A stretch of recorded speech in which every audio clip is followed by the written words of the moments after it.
Hey everyone, today's video I'm going to show you how I replaced the control board on Rheem 90% efficiency furnace using the ICM292 aftermarket universal control board. So let's get into it. So safety first, and before you start disconnecting the board, I strongly recommend you to disconnect the power. You have a door switch on the furnace. That's what I disconnected in my case, but you also should have a service disconnect next to your furnace. It's usually just like regular switch, so better to trip it as well. So in my case, I disconnected the plastic box first before jumping in and start disconnect the other wires. So once I disconnect the box, I go ahead and pull all the plugs first. As for me, that's the easiest way to do it. And before you start pulling the individual wires from the terminals, I highly recommend you taking photos of all the wiring before. It makes your life much easier when it's time to reconnect everything back. In my case, I didn't take pictures because I'm comfortable reading wire diagrams and I can work from those on the fly. But if you are not used to, take the photos, or another way, you can just grab a new board and then just one by one plug wires towards the new board, but it's usually not so comfortable than the pictures. So couple minutes, take couple pictures and save yourself a lot of headache in the future. So this furnace particularly is 20 years old, and all the connections are really tight. The plastic holders for the board also kind of become really rigid, and you need to put some efforts to remove them safely. I don't cut them on purpose because I plan to reuse it for a new board. New board comes without these holders, so a lot easier to save them than to trying to secure a new board somehow after. Every time just take a time and make it slowly, and usually it goes smoothly.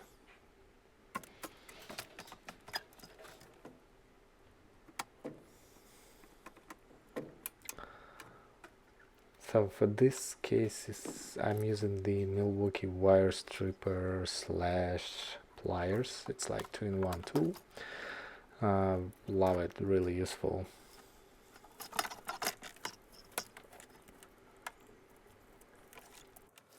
So once board is free, just go ahead and disconnect the 12-pin plug and the igniter wire, as well as the transformer power supply, transformer outcome wiring.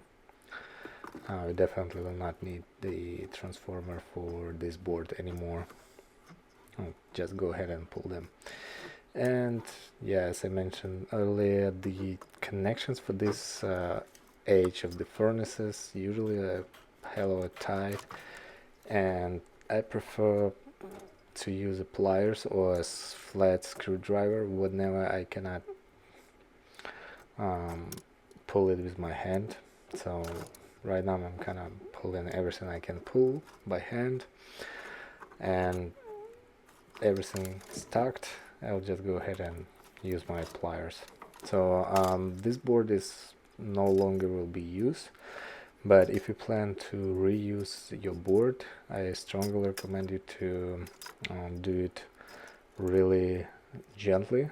Do not damaging the board. So this particular board was burned, fried. You see this spot. I think that was a shortage. Sometimes it happens for these old boards. You probably can see the marks on the plastic box as well. Yeah, that was definitely a shortage.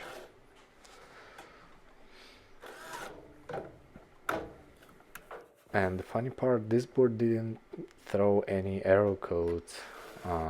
It's just stop running the blower motor in the end of the sequence for the heating, and therefore the blower motor didn't work separately as well. So yeah, this old boards is always some kind of mystery.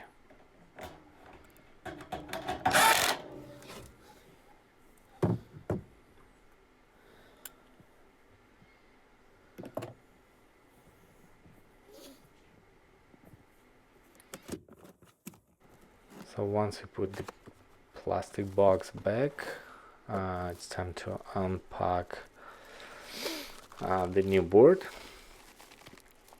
So the ICM292 comes with the manual and the wiring diagram, as well with some plastic holders, but they do not apply for this particular model. And the good news, this board doesn't have any dip switches or any adapters, so looks like it will be just pretty much plug and play case, but let's see.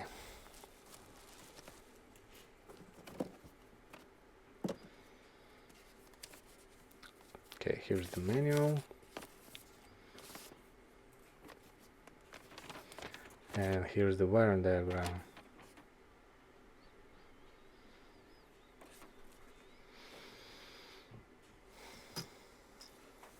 So before you start mounting a new board, you will need to transfer the plastic clips from the old board to a new one. And there are 8 clips in total, but for this application we'll need only 4 of them. The one with the double side pin design, it goes one clip for each corner. So yeah, really matter to take them out without damage, so we'll be able to reuse it. And there is, yeah, let's try to make sure the board fits. That's the spark sign on the box. And that's where the shortage occurred. Okay, looks like the board fits. So let's put the plastic holders, one for each corner. There's 2 holes on each corner, the bigger and the smaller, so we'll need to use the bigger one. Just plug one side of the holder into the board, and then there is at the same spot the hole on the box, where you just like kind of press and click it inside.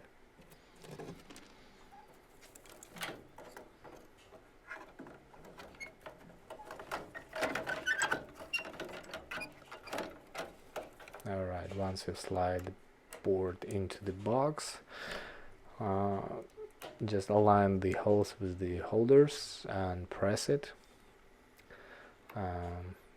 Make sure it fits, take your time, no rush at this point.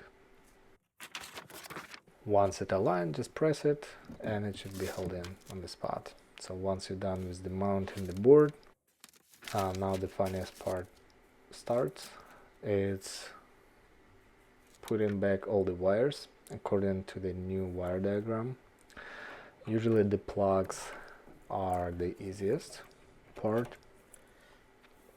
There's one 12-pin plug, one 2-pin, and 4 pin plug, it's like outside of the box, so this one is separate.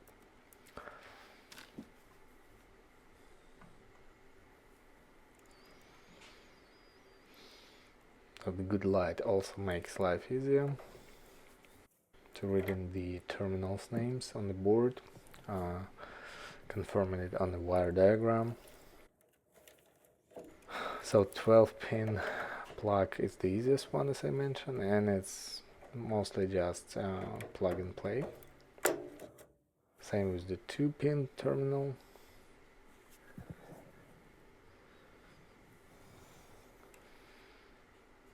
Yeah, looks good. Holding tight. So we left only with the transformer power supply, the control power supply, and the blower motor wiring itself. Oh, there is also igniter wire, but that's the easiest one.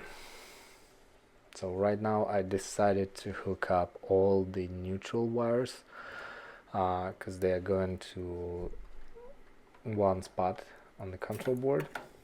There is sometimes a difference in the plug size for the neutral, especially for the transformer and for the blower motor, but it's pretty logical, and you will see the difference in the plug spots where to plug it, so it shouldn't be a problem. Anyway, neutral is the neutral. Doesn't matter like which spot you'll put it in, as long as it's neutral.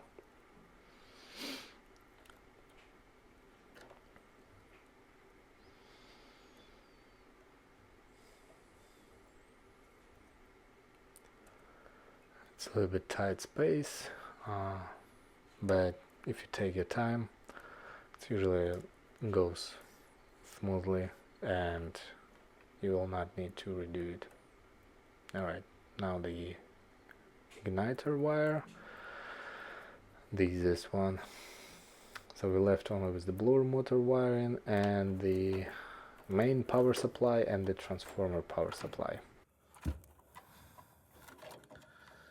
So for the blower motor, you're going 99% of the time with black wire. This is the top speed. You're going with the heating terminal. Then if you have an air conditioner, you are usually going with the blue wire. That's a medium high speed. You're going it for the cooling terminal. And there is also 2 or 3 park terminals, depending on how many speed your blower motor has, and usually the rest of the wires you just plug to the park spots. Most of the time it's the red and the yellow one. The red is the medium low speed, and the yellow most of the time is the lowest speed for the blower motor. And by the way, that's actually how you can adjust the airflow for your ductwork and adapt your furnace for the ductwork, but you need to be careful because it's also could be the reason why your furnace will start overheating. So before adjusting the speed, run the calculations. It will make your life much easier.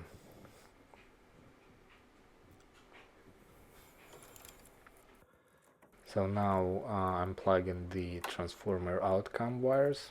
That's the common and the hot wire. They are delivering to 24 volts AC to the furnace control board, and that's actually what feeds the control circuit for the thermostat and for the AC if it's present. So we're now left with the 2 black wires. So one of them is the furnace power supply, I think the bigger one, and the smaller one is the power supply 120 volts for the transformer. I'm pretty sure that's the case, but I always prefer to verify the wires and the color and the actual connection on the wire diagram for the furnace and the new wire diagram, and to make sure it match and we will not burn anything after we turn on the power. So let's try to find the power supply for the furnace, but I find the transformer power supply terminal, and next to it is the furnace power supply. So alright, looks like we find all the spots. Oh, there's also a blue wire hanging on the side, so let's put it on the park spot. Make sure it's holding tight and it will not jump somewhere when the blower motor starts and the vibration will come. So one more last time, just verify the wiring if it's connected properly. The manufacturer also included the useful tips and the LED error codes. So just save this paper for the future. I usually prefer to leave it somewhere in the furnace for the future technicians to make their life easier.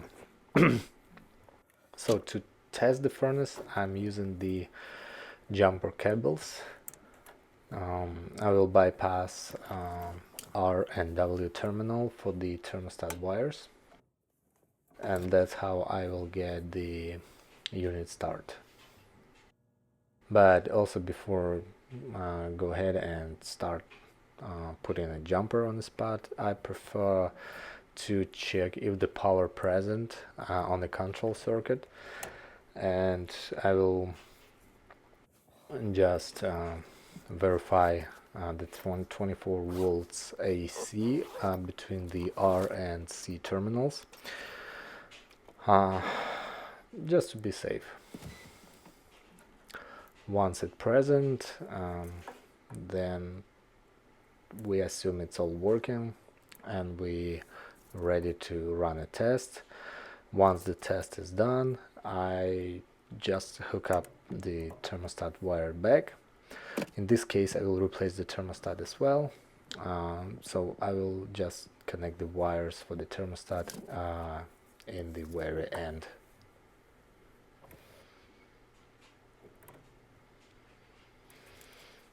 Alright, looks like we have 24 volts.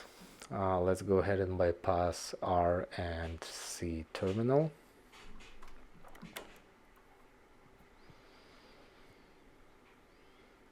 Oh, sorry, R and W.